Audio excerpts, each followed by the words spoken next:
ఓం నమో భగవతే రుద్రాయ.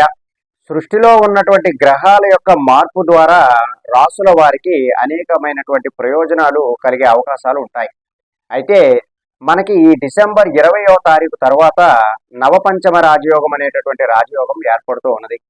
అసలు ఈ నవపంచమ రాజయోగం అంటే ఏమిటి? మనకి జాతక చక్రంలో గురు శుక్రుల యొక్క కలయిక మనకి వరుసగా 9వ మరియు 5వ గ్రహాలలో 5వ రాసులలో నిర్దిష్టంగా మనకి ఆ గ్రహాలు ఉన్నప్పుడు మనకి ఈ నవపంచమ రాజయోగం అనేటటువంటి రాజయోగం ఏర్పడుతుంది.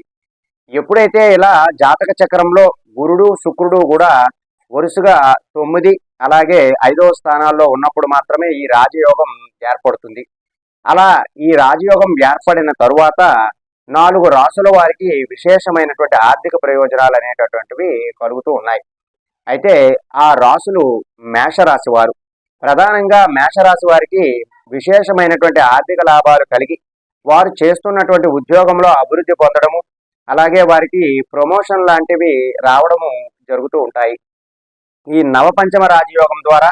ఇంకా వృషభ రాశి వారికి కూడా వారు కోరుకున్నటువంటి పనులన్నీ కూడా నెరవేరుతూ ఉంటాయి.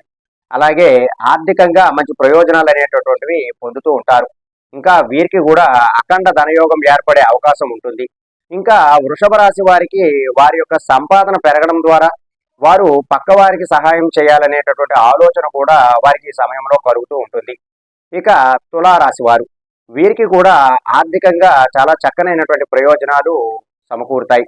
ఇంకా వీరికి అనేక దారులలో లాభాలు అనేటటువంటివి కలుగుతాయి. అంటే వారు చేస్తున్నటువంటి వ్యాపారంలో కానీ ఉద్యోగంలో కానీ వారికి మల్టిపుల్ వేస్లో మనీ అనేటటువంటిది చాలా ఎక్కువగా వస్తుంది. వాళ్ళ మనీ ఇన్కమ్ అంతా కూడా పెరిగే అవకాశాలు చాలా ఎక్కువగా ఉన్నాయి. ఇక ధనుస్సు రాశి వారు, వీరికి కూడా చాలా చక్కనైనటువంటి ఆర్థిక ప్రయోజనాలు అన్నీ కూడా కలుగుతూ ఉన్నాయి. ధనుస్సు రాశి వారికి కూడా ఉద్యోగ వ్యాపారాలలో అభివృద్ధి అనేటటువంటిది కలుగుతుంది. అలాగే వారు ప్రేమించినటువంటి వ్యక్తులు వారికి దగ్గరయ్యే అవకాశాలు కూడా చాలా ఎక్కువగా ఉన్నాయి ఈ నవపంచమ రాజయోగం ద్వారా. కాబట్టి ప్రధానంగా మేషరాశి వారు, వృషభ రాశి వారు, అలాగే తులారాశి వారు, ధనుస్సు రాశి వారు, ఈ 4 రాశుల వారు కూడా చాలా చక్కనైనటువంటి ప్రయోజనాలను ఈ నవపంచమ రాజయోగం ద్వారా వారికి కలుగుతున్నాయి. సర్వే జనా సుఖినో భవంతు. శుభం.